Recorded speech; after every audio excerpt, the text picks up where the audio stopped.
Hello, everyone. I'm so glad to see that you're come to our next webinar. It is 12:01, so I'm going to go ahead and get us started. One of the things you can do, and it's kind of nice if you want to throw into the chat who you are and where you're from. You can even tell us what you're thinking about getting out of this session. But let's get started. So I'm Dr. Rhonda Blackburn. I'm the Chief Information Officer for the TxDLA board and also the co-chair of Professional Development Committee.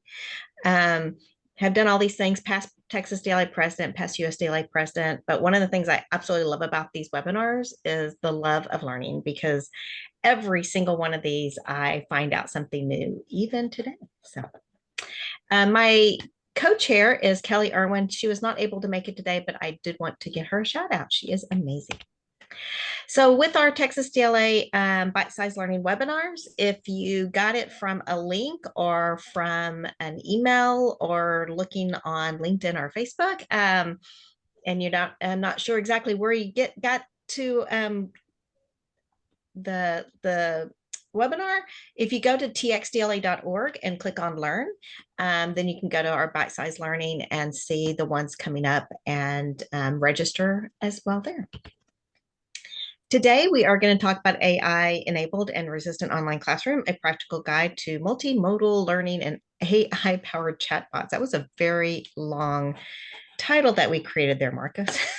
It covers everything, though, perfectly. I think so. But next month, we are going to look at crafting impactful professional development from design to delivery. So hopefully you'll be able to join us there as well.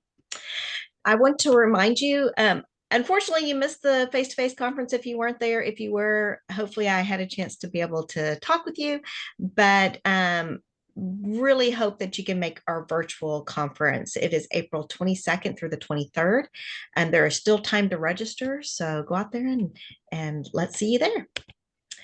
This is a Zoom meeting, so we are recording, as you saw when you came in. We do have the chat. So definitely ask questions, put information in there, but we do like you to stay on mute unless you're talking to us and asking a question, which would be great. So without further ado, we're going to get started. I'm going to stop sharing this. And So the first part will be me a little bit. So let me give you an outline of what we're going to go over today, who I am, and sort of how this will proceed. So my name is Marcus. I'm one of the owners of Harmonize, which is a platform for doing multimodal discussions and assignments inside the LMS. And so I'm not going to talk too much about our platform, but what I have learned tons from doing that is that I've talked to countless instructors, trying to guide them through how to make their assessments more AI resilient. Like, what can AI do? What can it not do? How do you make minor modifications? And I'm really focused on, to start with, sort of how do you make minor modifications? We don't want people to have to revamp their entire course. So I'm going to be just kind of sharing information that we share with instructors and with instructional designers to think about what is the sort of empathetic approach of, hey, don't just tell instructors to rebuild their entire course, but how can we slowly move in this direction?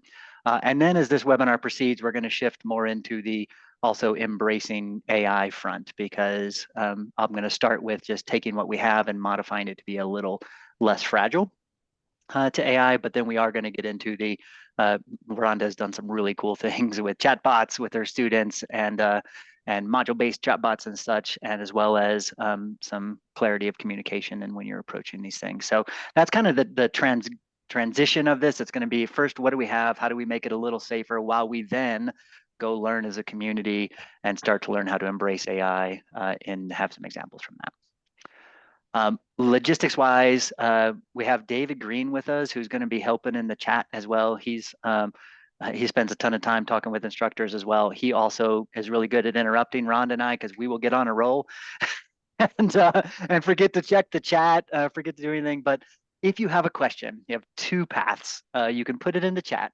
If you want, you're also welcome to use the reactions at the bottom of the screen to raise your hand if you want to ask your question in voice. You're welcome to come on video, does not matter. Where we would much rather be taking questions and fielding them than just talking about our preset agenda, because we have a lot of flex in what we can cover, but questions from the community are super important. So keep that in mind, put it in the chat. David will work to interrupt us. Raise your hand. I'll see that hand raised, and then I will find a good breaking point to then turn to you and ask you to ask your question as well. So both of those are options for you. All right. Having said that, I'm going to go in and start talking about some different types of AI resilient assessments that we can work with, and I'm going to give you a couple resources out into the chat so that you have something as a takeaway as well. So I'm going to show you just to start with. Here's a blog article I'm going to put in here. We're going to be covering some of the information that's on this, but this goes quite a bit deeper than we're going to be able to go today into different types of assessments that you can work with. I'm going to be touching on some of these. We'll be diving into them a little bit and talking about it. And all of these types of things that I'm going to cover to start with are not AI resilient for AI resilient sake. They are well-known, well-supported learning practices that are good from an equity perspective. They're good from an instructional design perspective. They just also happen to be slightly better at resisting AI integration. So that's where all of these come in. I don't want instructors to be doing things just for the sake of fighting AI. We're not even going to really touch on plagiarism and AI detection stuff because that just simply does not work and creates a tension between the instructors and students. So to begin with, for those that are not familiar with what UDL principles mean, we're going to spend some time talking about this. UDL is this idea of universal design for learning, which is content should be consumable and students should be able to author content in ways that are not just text. They are in whatever mode that they are most comfortable both consuming and responding to content. The reason I bring this up is that this is going to underpin a lot of what we're talking about how to make your assessments more resilient. The idea is that ChatGPT and all the AI bots can write really well. They're starting to do image generation and video generation well. But if you are shifting into modes where the students are sharing their work in ways other than text, you're naturally going to be more AI resilient. Also, from a UDL principle perspective, better for the students because they get to choose how they want to express what they're doing, and you can encourage them not to do text. So this can be record a video, it can be record a screen share, it can be do whatever type of thing that they want to do, handwritten notes where they're drawing out mind maps on a piece of paper, whatever it is that is not just purely written text, because ChatGPT can crush any assessment that is just pure text-based stuff.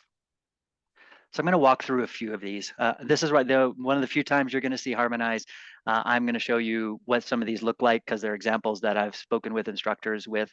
I'm going to start talking about, to begin with, the most common type of assessment we have, which is essays. And so one of the big things we talk about is how do we help them document the process, not just the end product. So if you're thinking about UDL principles, that means I'm doing things not just in text.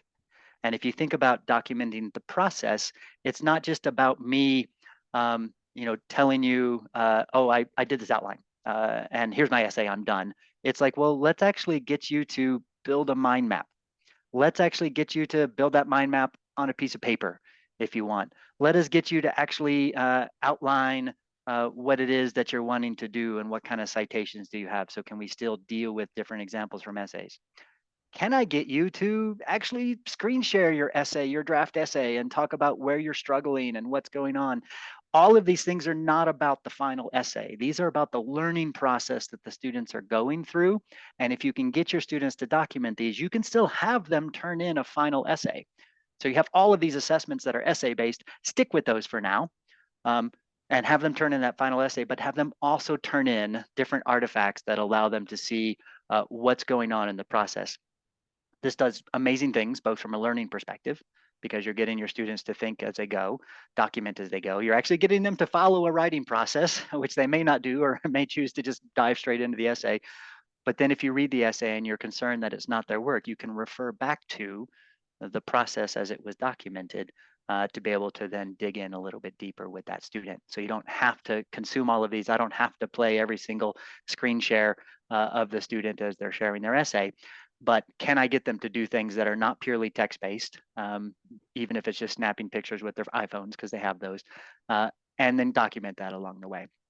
Almost all of your assessments can benefit from this type of process because if the final result is writing, this helps keep it real as you're going through things. And Rhonda, I talked for a solid 5 minutes on that without gaps. This one was listed as a me thing, but so did you have any nuance or holes you wanted to poke in that as well? No, I love the process. And one of the things I also like to do at the back end, so going through the process that you did as you're building it, but also at the end, I've also done a lot of times where students turn in their reflection. So they've written it, they've actually gotten their feedback already. Now I'll reflect on all of this. How did you, and so you could do like that process on the front end, but you can also have them also think about it on the back end. Okay, you've documented all this process. Now, what did that get you what you needed? Did you feel like you needed to do more, and be able to reflect on it? So I love also that reflection process at the very end. Yeah, that's a great point as well. And the almost universally, the question I get from instructors is like, you want me to review all of that? And the answer is no. No, I don't. I want your students to document it. I want it to be there for when your students need it, and get your students interacting with each other with that content as well. Like get them to turn in that first draft, by Thursday, and they outline by Thursday, so they can see each other's outlines and learn from that, and then build upon their own outlines or whatever it is. The mind maps or whatnot, then they can see things like, oh, here's someone used a digital mind mapping piece of software to map out what a course syllabus looks like. Whatever it is, they can start to learn from each other in the process as well. The instructor does not have to review all these because 30 students, 40 students, 50 students, you're talking hundreds of hours, right? But it's there if you need it. And Yeah, it's I love being able to use a discussion or however you want to be able to share that. So the other students, and as you said, they can learn from each other too, right? So maybe someone did something a little different than the way they did it, and it's like, oh, I never thought about doing it that way. And they can then learn, but they can also give feedback as well. It's like, oh, I love this process that you went through. Have you ever thought about blah blah blah? Or I see that you had this, and this, but maybe incorporating this part would help too. So students are great. They really, I mean, they're going through it with the other students as well. So they understand the topic and what they need to be looking at. So pretty cool. So the second thing I'm going to say now is like, okay, let's ditch the essay if we can, because essays are eternally going to be fragile, right? Like it's a tough one. Can we get our students to do things that are entirely non-written based, and whatever mode that is? So once again, they can screen share, they can video, etc. So if you're using the essay to demonstrate knowledge, but not actually to teach writing, consider using tools to do something other than writing. Have them actually do PowerPoint presentations, have them do videos. Most of the LMSs allow your students to do video recording. Some of it's not terribly straightforward. That's where we try to make that process easier, but most of them allow it. You can also push them out to a free license of Zoom or Google Chrome with what's the one? Google Meet, sorry, not Google Chrome, Google Meet, to be able to record their own PowerPoint presentations and have them demonstrate knowledge that way. Then you can actually get the students critiquing each other's PowerPoint presentations of them demonstrating knowledge, and or videos and or whatever. So you're turning it from an individual assignment where you have to assess everything into a peer critique, a peer review style where they are assessing each other's learning. This is phenomenal, not just from a learning process because they're demonstrating knowledge in different ways, but also phenomenal in terms of peer connectivity inside of your online course, because if they are actually hearing voices, they are seeing videos, whatever it is, you are once again naturally sidestepping ChatGPT, because as of now, it's a little more difficult to do this.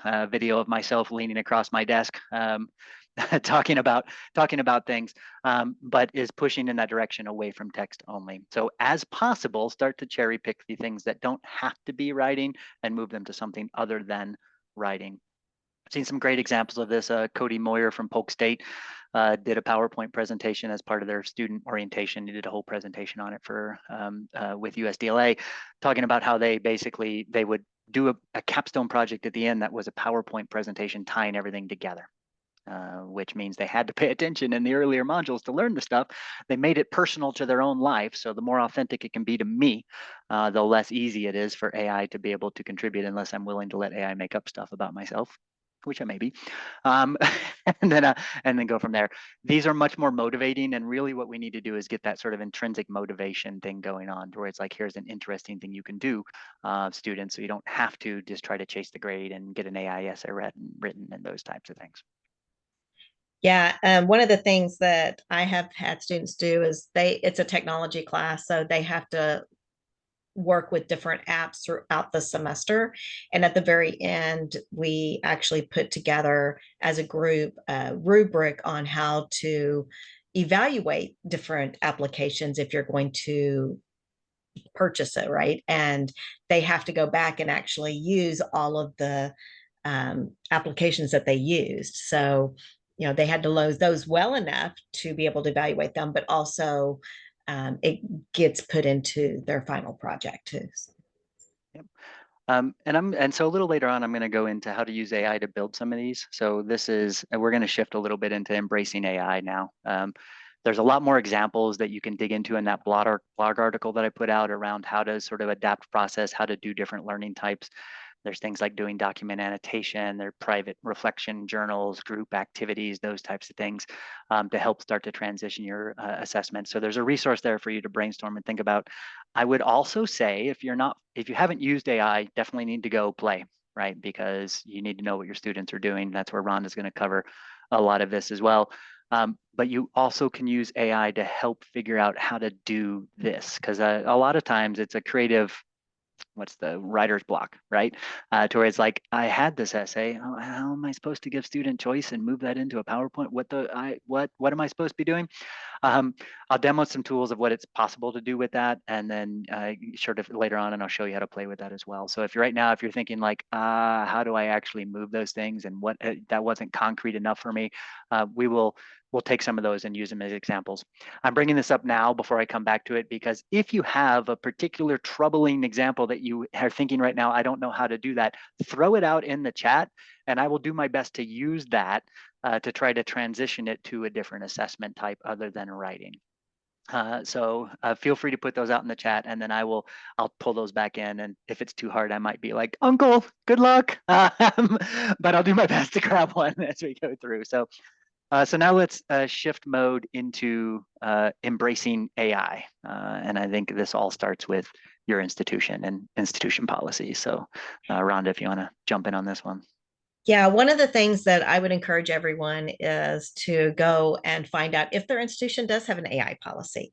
A lot of them are creating it now because a lot of people don't know how to get into it, how to work with it, how much can they put it into their course, how much can they use it as an employee. And so that is one of the first, because every single institution is going to have a different AI policy.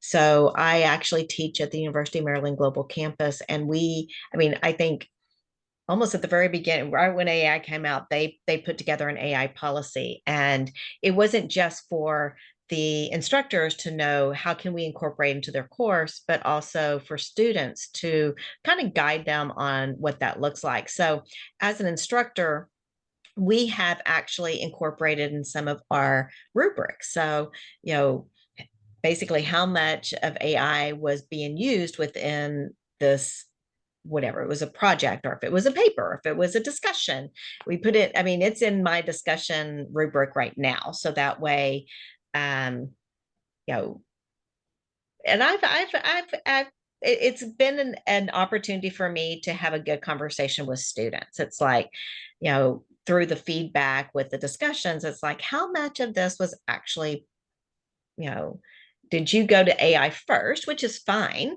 but then how did you tailor it?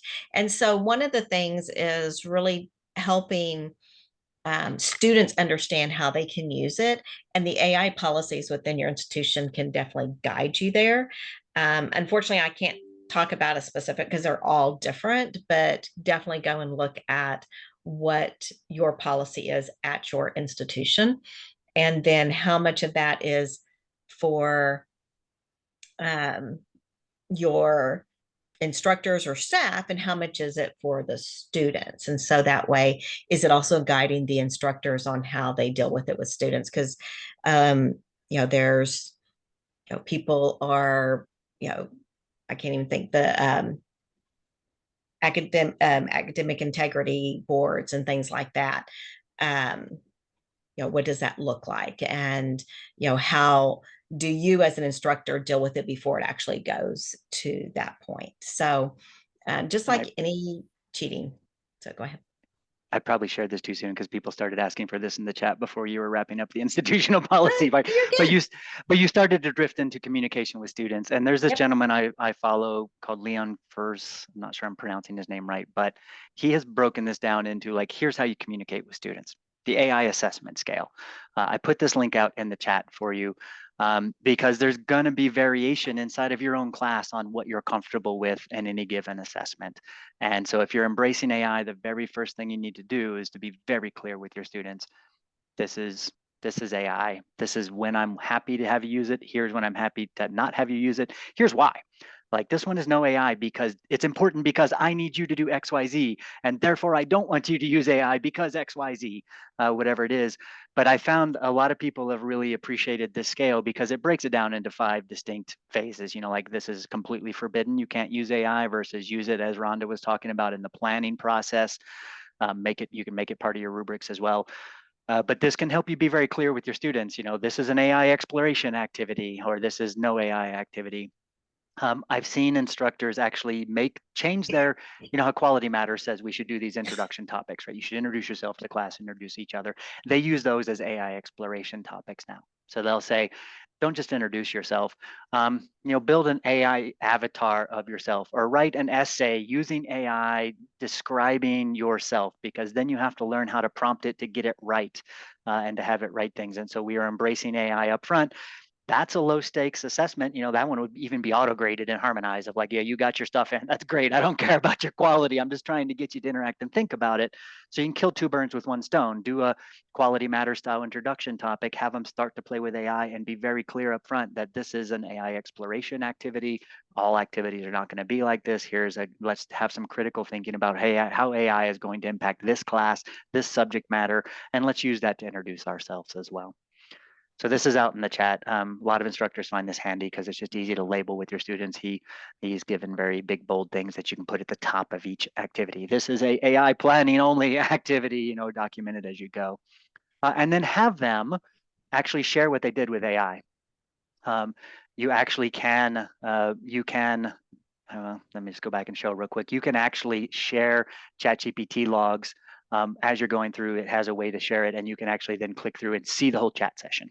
What did they do with it if you want? So if they're going to use AI and it's part of the planning, have them include the chat log. I believe all of the chatbots have this, and if not, they need to use one that does so that you can show what it is that you're actually doing. Or you can have them screen share, and actually we had an instructor screen share and had her students talk as they were using AI about their experience with it, et cetera, type of thing. Let me see, where are we at in our outline, Rhonda? Are we got the assessments there? We're going into how to actually use AI to transition these, and then I'll pass it off to you for the chatbot side thing. Okay. I think, Sounds yeah, good. sound good? All right. Rhonda and I are a little loosey-goosey on like how these things flow, so hang with us. But yeah, someone called out in chat, Norma did, this is like math, show your work. Because the work and how you got there is the important part. And so that is a great, I had never thought of that analogy for it, but you're right. That is how this can be done. All right, so I'm going to demo now how to actually, I'm sorry, the chat. I'm going to come back to this in the chat because this is important. We say AI resistant, we say AI resilient.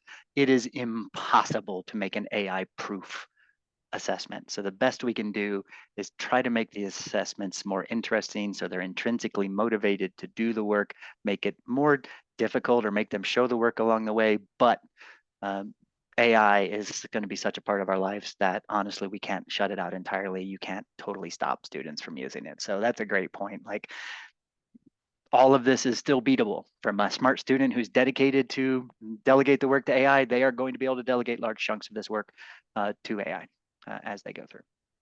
All right, I'm going to show you what AI is capable of. and some guidance for you when you're using AI. So I'm going to show you this inside of Harmonize, but you can do this with any of the chat bots. We've just built it inside the LMS, and so I'm going to demo it here. Things to think about when you have your existing essay, like Larry, existing essay. We normally would have students write about the Civil War causes and how that relates to modern politics or something like that. I would have had them write an essay on this because I'm trying to tie history of the past into current and get them to really be relatable to it. But I can't do that as an essay anymore.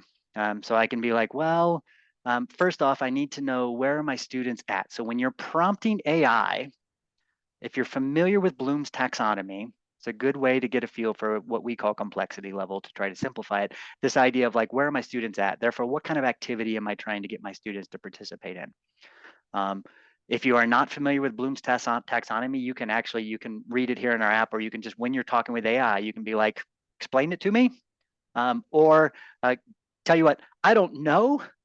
Give me some examples of assessments at each of these levels. It's like an unpaid intern. You can just tell it to do things and it will do them. So here we have, actually, I just got an example in of someone. I'm going to switch here to, so we're doing a composition and rhetoric class. So let's say we're actually writing, we're having students choose their topics. So students can choose a writing topic of their own desire. But then you can tell AI like I want to document the process. I want outlines or mind maps or whatever type of thing. You can actually have a conversation with AI to be able to do that. Ideally, when you're going into this, though, you need to really know what you want your students to learn in order for this to work. This is where the learning objectives come in. If you are not familiar with building learning objectives, ASU has an objective builder. I'm going to put out into the meeting here that you're welcome to use. You also, this one is very formal based around Bloom's taxonomy. You also can just use AI to do this. Have it interview you about what you're trying to get your students to learn, and it will poke on you until you clarify exactly what it is you're trying to get your students to learn. In this case, let's see, I'm trying to, students should be able to write using proper grammar. I'm going to say students should be able to define a quality thesis statement. I'm not exactly a comp teacher, but list out whatever type of learning objectives and tell the AI that this is what you want to learn, or have it interview to figure out exactly what your learning objective is, so that when you do generate the instructions, it is both lined up to the complexity level of where your students are at. It is going to have those sort of multimodal aspects. If you want them, it's going to line up to those learning objectives. So this one's talking about reflecting on your learning journey and writing so far and skills and techniques you developed. Maybe I'm like, I hate this one. Remember, AI is an unpaid intern. You can just be like, give me another one, and it will give you another one. If you're using AI directly, you could just be like, oh, get a, give me 6 examples, one from each of the Bloom's level. 5, 6, however many levels to that pyramid there are. 6, I think, as you go through, and it will churn up examples for you until you find something that's close. So let's look at this one. This one's actually doing a group activity, which is good because then you're getting a little bit of peer pressure for them to work together and not use AI just to turn in a piece of project. That's a good one. So individually, they're setting out to do something, and then they're going to go into group, and then they're going to build a solution on that. And then maybe you can be like, I want a screen share of their writing process. You don't even have to spell your words right. You can send it back in, and it will rework that as you're going through. Important to know, I used the unpaid intern example on purpose because, as you know, unpaid interns don't do the highest quality work. AI is going to be the same. So whatever you end up with, make sure you do review it quite thoroughly, because we're doing screen recording, we're doing discussions. Is this actually what you wanted, and did it line up with what you were looking for? When you're using AI, you need to be able to reflect on this. This is a super important tool for instructors, I think, because we are currently asking them, you're teaching 3 courses, you have 15 modules. That means you have 45 assignments, and summer starts in a month. So we'd like you to revamp all those assignments. That, I think, is just unfeasible. But if you give them a little tutorial or share this type of idea with them of like, well, first off, you need to know what AI is. Great way to do it. Use AI to help you build some of your assessments to be able to work through this, so that you are saving yourself some time, but you're also getting more comfortable with AI and you're accelerating the process to be able to do some of the shift. And then if the assignments don't work out exactly right, ask your students how they went.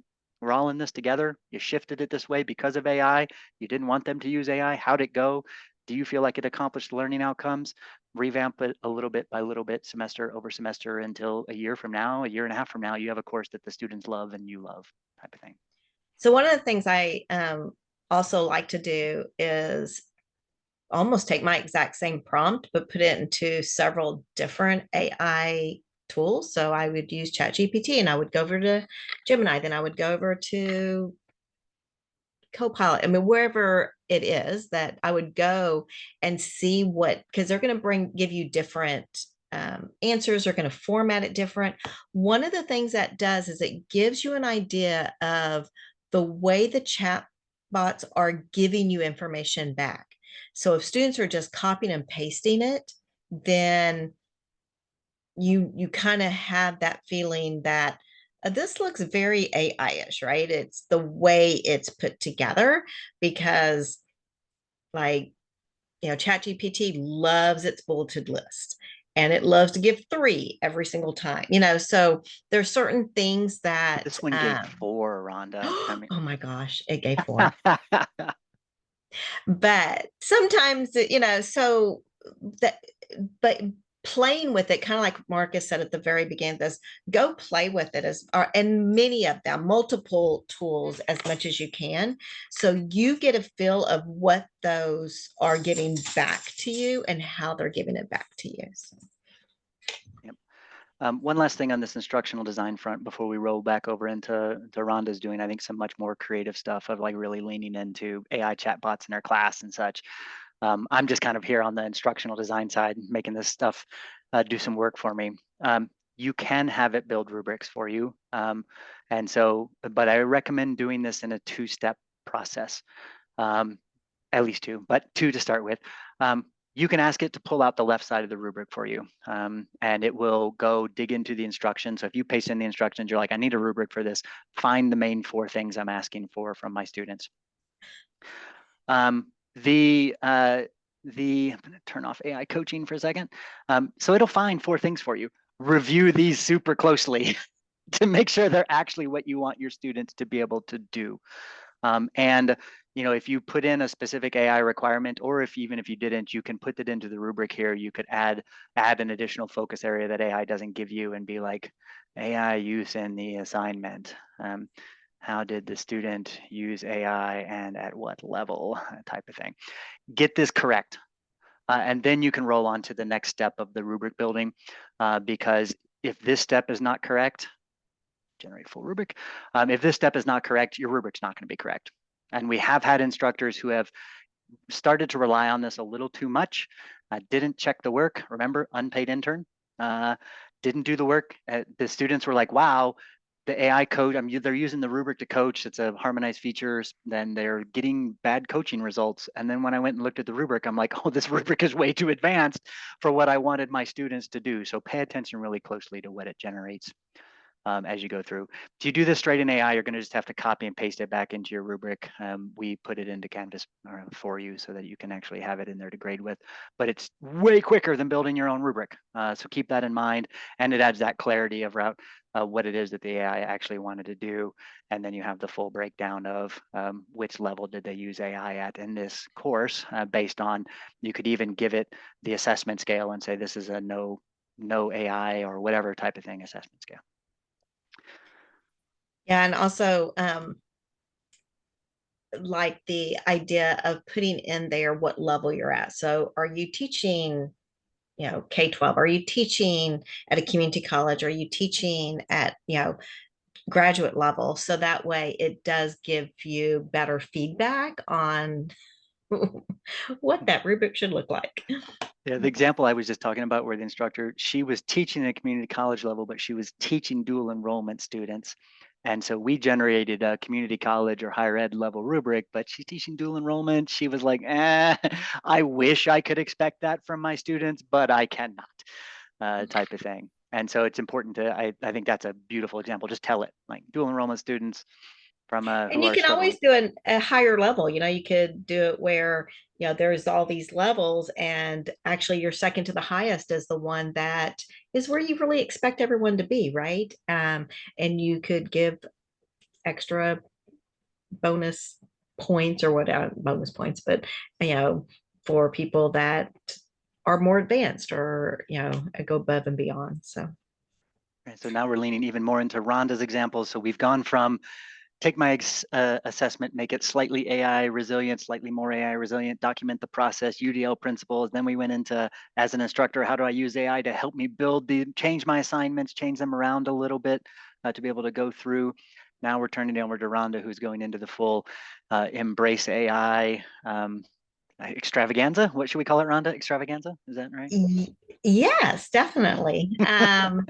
Yeah, so again, I teach a technology and distance education e-learning class. So it makes it really easy to actually incorporate different types of technology. So when AI came out and, chatbots started becoming available, it was like, this is awesome, because I actually have my students go in and create their own chatbot. But what I did to begin with is I went ahead and added a chatbot on each of my reading pages. So, there's an introductory, here's all your readings, and now here's my chatbot. The students can click on it and they can ask it any question they want about the readings. Now, they want to make sure that they're know what they want to ask, and hopefully they've read stuff before they ask it. But it gives a way for the students to kind of dig a little deeper into the readings.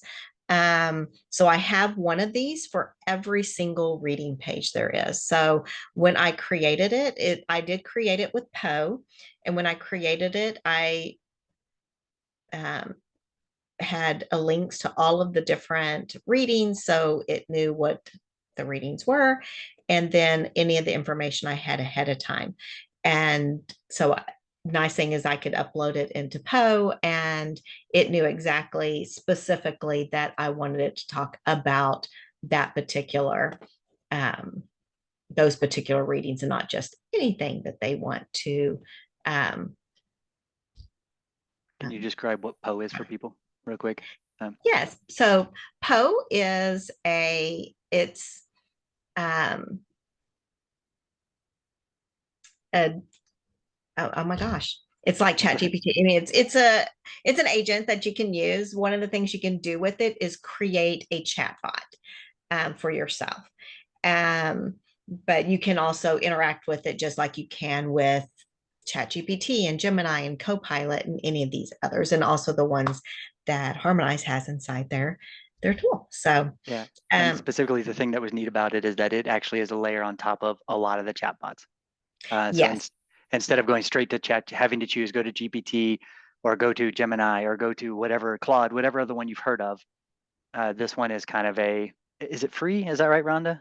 it is free. So that's one of the reasons I did choose it, for my students to use it to create something. Because if you want to create something with ChatGPT or Gemini or Copilot, you're paying for it. And I didn't obviously want my students to have to pay for it. It is Poe, as in Edgar Allan Poe. Um, and so I had my students, the assignment was create a chatbot and share it. It was within our discussion area. So the students would go create it, come back, and they had to talk about what they created, how they created, what was the experience, what did the feedback that it gave them, did they feel like it needed to update it. So they were doing lots of processing, kind of like we were talking about before. And then if they wanted to, they could actually share their bot. And so this is one of them. And Alfred is a pretentious mortgage educator for first-time home buyers. So the fun thing is that you can give it its own personality. And obviously, this is a pretentious mortgage educator. And um, if you never, what do I need to know about buying a home? and it gives you the exhilarating journey of buying your first home. Um, and so it gives you step by step on the things that you need to do. So it was really pretty cool that this person actually works in the mortgage industry.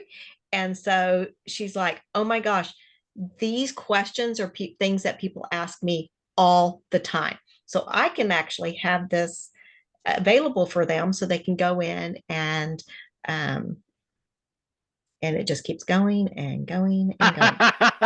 AI is quite verbose, is it not? It is. It actually is a little overwhelming at times. So, um, and then it actually has at the bottom, what are some other questions you would like to ask? And can you explain the appraisal contingency in more detail or something? So it actually gives suggestions, but then you can keep interacting with it as you try to figure out how to buy your first home or your 12th. The thing I loved about this example, Rhonda, is that it was something that the students were very familiar with and experts in. Because the thing students need to know is that it's the unpaid intern level. Like it is not brilliant. It will make mistakes. And the only way to know that is to take something that you're kind of an expert in, and then try to get it to get the right answers. And you'll see some nuance where you're like, but you gave student choice here. It was awesome. You gave them choice to go find it, Yeah. figure out what they're an expert in, and go do it. And the nice thing is that I have the students play, once they create it, I actually have them interact with it. And so this student actually came back, Deborah, she actually came back and said, yeah, there were a couple of things that weren't right. So she went back to her chatbot that she created and added additional information because you can upload information. So that's then also the nice thing. It doesn't just for Poe and for others, it doesn't just go out on the web and look for stuff. It actually can look through your documentation. So like I said, when I did my readings, I said, I want you to just focus on these. This is the only thing that the students should be asking about. And I made it very narrow. You can make it as broad as you want. But Deborah said, yeah, she went in and she actually took some of their documents that they have created for their clientele and uploaded it so it became more accurate, which was really cool. Key phrase being more accurate there. It still will occasionally go outside of your core Yes, documents that you give it. So just be aware, once again, communicate with your students. This is not 100% correct, or might not be 100% correct. So I had another student that her son loved to create his own songs, but sometimes he got that kind of um, block on what he wanted to write about, or maybe even a tune that he wanted to use. And she actually created a chat bot. It was called Lyrical something. I can't remember the whole name of it, but and unfortunately she didn't actually share her bot. She shared the journey and what she went through. But her son got into it and absolutely loved it. And he was in a block at that moment, and it just helped him kind of get over that and continue with what he wanted to do. But it was enough to help him do that. I thought that was pretty cool. So different experiences. One, of course, Deborah did it with from her job perspective, and Sierra did it from personal, and so did Lisa. So Lisa did Sassy Cruise Granny. If anyone came to our in-person conference, I actually demonstrated this a little bit. But this is, a sassy cruise granny. Her and her entire family was going on a cruise, and she got tired of answering questions. And so she put this together and said, now, if y'all have any questions, ask the sassy granny. So it's helping people who have never been on a cruise before to prepare for one, with helpful insights and a sassy, fun attitude. And so, you could, it's a, hi, I'm Sassy Cruise Granny. What do I need what do you need to know, kid? And it's like, what do I need to bring on my cruise? And again, it gets very robust. But Oh, honey, buckle up. I love it. Granny's about to spill the tea. Um, but it kind of goes through different things. And again, you hopefully anyone that's reading any of this stuff will take it with kind of a grain of salt, realizing that it doesn't know where you're going. I didn't say where I was going, right? Um, so being able to, um, what not to bring. Don't bring iron steamers or granny's teapot. I mean, it was crazy. So she again did it very personal, because they were going to go on a cruise, and she again got tired of answering all the questions. But she gave it to her entire family, and they started interacting with it. So then she got to talk to them after they interacted with it, and what did they think, what did they feel when they actually did this, did it give them the answers they needed and stuff like that. So it was pretty cool for her to be able to see both sides, just like Deborah with her son, on that. So This could be definitely. another example of, this could have been a great introduction topic as well, of like, build Mhm. your chatbot. We're going to do a little AI literacy. We're not just doing AI and incorporating it, but we're going to do a little AI literacy, because students are clamoring for AI literacy. And right now, institutions, some are and some are not offering it. But if you can build a little bit of that into your class where you're not teaching it, but you're causing them to go explore what it is in some way that provokes critical thinking, like you're the expert in mortgage broking, you're going to see it's not correct all the time. Think about that and how it applies to this class, because we're going to use AI in this class and it's not going to be correct all the time. Beat that with a drum into them so that they understand. So they're not just giving over the thinking, like they need to still be using it in a way that does cause critical thinking as they're going Definitely. through this. So those were a couple of the examples I had, with regards to, my students actually getting in there and playing with it. Every single one of them said they absolutely truly enjoyed that particular assignment, because like you said, Mark, they got to go in there and play around with AI in a way that they have never been able to. And at first, one of them even told me that they were kind of scared of putting it together, and what did they need to do and how to do it with, you know definitely play with it first. Like I said, I created all of mine first before I even thought about putting the assignment together. So that way I knew what it was giving me. I knew how it was put together. I knew all the different steps. And so, um, I could see kind of where maybe a student would be questioning about, oh, I don't know what I need to put here or how to do that. But, um, they all they all had fun with it. So I remember, so we got a little more content we can cover, but we'd rather leave time for questions. So if you have questions of something you'd like us to go back and address, you can either put it in the chat or you can raise your hand. The last thing we'll touch on if we don't have questions, and I'll describe it so that we can give time for questions, because that is the priority, would be how to encourage your students to use AI to coach themselves through an assignment. How to do that in a way that there are guardrails, that they are not just getting the answer, but they're having to actually think about it a little bit. And a lot of this, and how do you do that in an ethical way, type thing. So we're going to talk about that a little bit. But first and foremost, any questions, hand raises and or chat? Going once, going twice, three times. you can you can you can even just open your mic if you don't even want to raise your hand. This is true. All right, feel free to interrupt, because I think the questions are more important. So if you do have questions you want us to come back to, and you were just like typing, miking, whatever, get that in. I'm going to jump into a way to do AI coaching that, and then I'll describe how to have your students replicate this. So something we were approached with this a lot in Harmonize, like how do we actually, if the student has answered a question and they've done it in writing format, the the question is, how did they do? And in order to know how they're doing, they need to know what your expectations were. So in your instructions, we talked about how to use AI to build thorough instructions. Here's your activity, what you're doing. You can attach videos and stuff. We talked about using AI to create a rubric.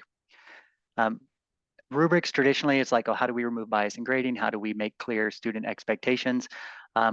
Extra important now if you're actually going to use AI in it, because the rubric is the map for the AI to know what it is that you're looking for.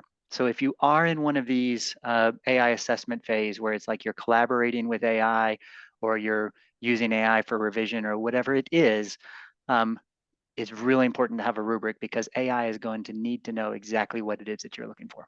So what are the learning outcomes? What are the rubric? Those types of things are gold for AI to be able to give it a correct answer.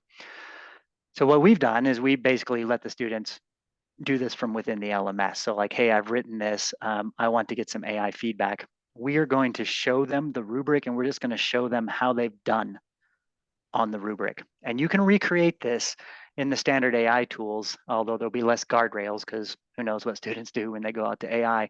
But it's a way to encourage your students of like, look, this is super important. And I'm okay with you using AI, but here's how I want you to use AI. And here's why I only want you to use AI in this way.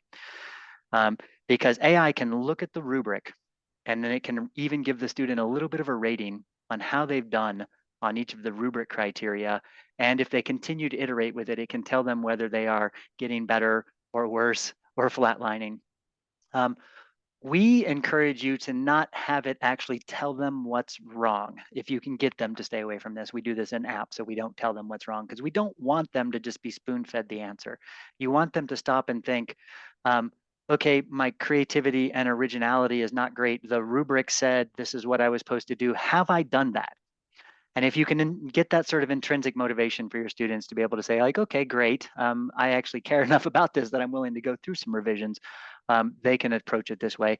Or they could go over to AI and be like, give me some ideas for how to make this more creative that I can then run with. And then back on that whole share, take your notes, show your work, have them share what they actually did to be able to increase each of the pieces along the way. This is a way that you can get AI to coach your students in the direction you want them to because you laid out the rubric. So just tell your students, give AI the rubric, give AI the instructions, and then give it your work and run through some revisions so that you're guided by my rubric and what I want to coach on, because otherwise AI is going to coach you on what it thinks is most important. And who knows if that's what you want as the instructor. So this clarity, both for what you want and what your students need is quite helpful. And it also drives home this message of like AI can go off the rails, students. If you're really trying to do good on this assignment, like you need to tell it what I'm looking for and here's why I'm looking for it and therefore give it all of that information. Okay. A couple questions came into the chat. I'm guessing David popped off video to probably tell me questions came in, but I saw them. So there were a couple questions came in. One is about agentic AI. I got 7 minutes left, so I'm not going to be able to cover that. But just so you know, it's basically this idea of building an agent, because that's the phrase, that's going to go do things for you. And it can even manipulate a web browser to go do them type of thing. And so instead of me interacting live with a chat and doing things, it's basically you're building a piece of software that can go do this. You should know, everybody in this meeting should know, there is now software that can navigate your LMS and take all of your quizzes and submit all of your assignments and get it done in about 5 minutes and complete the class, if all you're looking for is writing. It's at that level already. It's not going to get a great grade, but not going to get 100%, but it's going to pass your class is what by and large people find. 80%, 85% correct, depending on the class and the assessments and the topics and such. So please be aware that it's not a off in the future thing. That's way today, and they can go do this. Did you have anything, Rhonda, I guess, do you know more about agentic AI or is there anything else you want to throw in that short amount of time? No, that pretty much summed it up. Okay. And if you're out there and you're like, what, there's another type of AI? There's a new type of AI every week. So don't feel bad. I spend an hour every day trying to keep up on it and I still don't keep up. Had questions about math tutoring chatbots and creating rubrics for math. Be really careful with the tutoring chatbots. I would say to be careful to try not to create one of these on your own because there's a lot of science that goes into what makes a good tutor. You don't just tell them right and wrong. You try to guide them along the way. How much information do you give them? Those types of things. This is one of the things that I consider to be a great addendum for older students, but for younger students, I would stay away from it just because it can actually inhibit the learning process.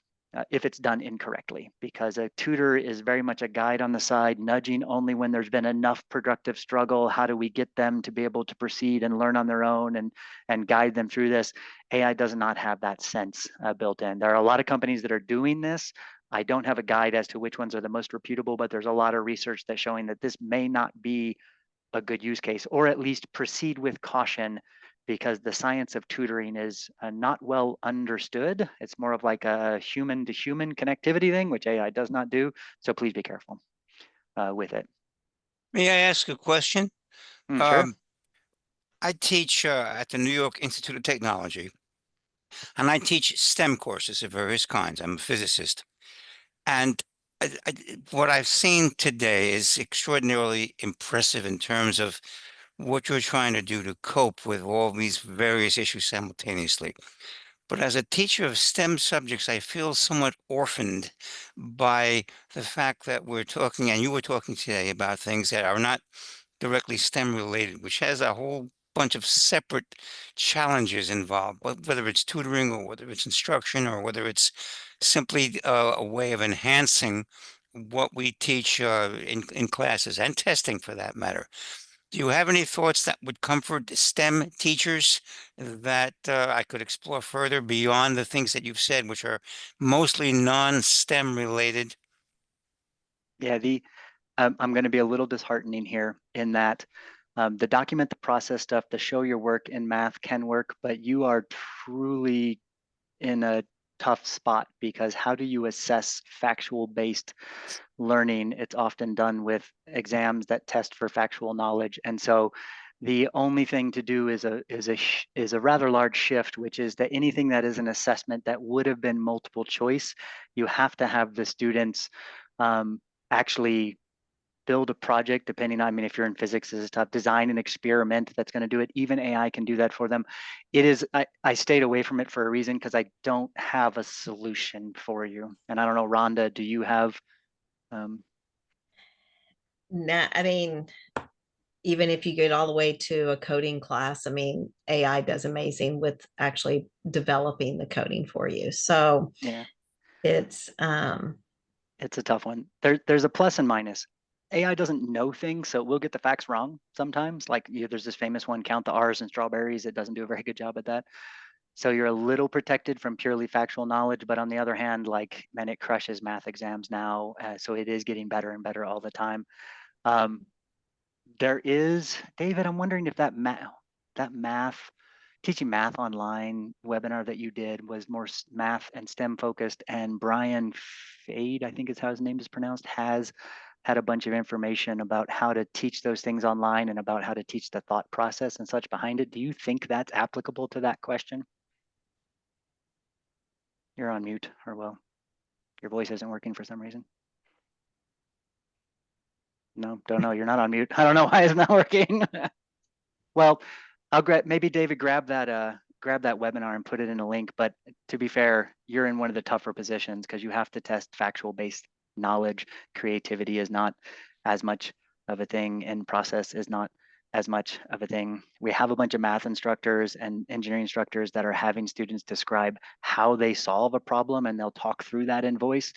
But once again, at assessment level, when you're trying to get to the point of actually saying, do you actually know how to do calculus, is so much harder to do. Yeah, the point is that ChatGPT and DeepThink and DeepSeek are so powerful now and getting more powerful exponentially that it is very tough to know where to draw any kind of a line or even to test knowledge-based materials. And I don't say that, I say that reluctantly, but it's really so. I am so impressed by what one can do in STEM areas with these new tools, but it's just hard to know how one deals with all the issues that are associated with them. And I realize you can't answer that now, but I just wanted to make the point. It is a very good point. And I think this brings up a much broader question, which is, what is it that we should be teaching? For example, I run a computer company, and a friend of mine does the same. He just took coding tests off of his hiring process. He's like, I don't even know if you can write simplified code. He's like, that's not a skill I'm testing for anymore. He's like, because I don't want you to write simplified code. I want you to do more higher level thinking, so I'm testing for that. And so I think this is a huge problem facing us, of all of the entry level positions and all of the core skills that we use to sort of train people to think and get them up to the level where they can start to do the really important things that that AI can't do. Like, we need to get them there, but how do we get them there if all the steps along the way are automated and driven by an AI engine? And it is a huge problem facing us that I don't think as a society we know how to deal with yet, let alone you as a teacher in the field. Like, society does have no idea what's coming. Not to doom say a little bit there, but With that said, we're going to thank everyone for coming to our webinar. We are at the top of the hour, actually 1 minute past, but I did want to thank everyone for coming. Again, come to our website at TxDLA.org, go to learn, and you can get to all of our webinars that we've done and other stuff. Want to thank our partners. Can't do this without them, especially our premier partner of Anthology and our platinum partner of Digital Resources. Don't forget about our virtual conference. Would love to see everyone there, April 22nd through the 23rd. You can join TxDLA if you're not a member for $50. It gets you membership all year long, or just come to our conference and it becomes free. But you can also join us again at TxDLA.org on X, Facebook, Instagram, LinkedIn, and YouTube. But thank you so much for coming, and that's a pretty picture. And hope to see you at a future one. Thank you, Marcus. yeah, I got to run to another meeting. So thanks, everybody. Okay. Bye. Bye.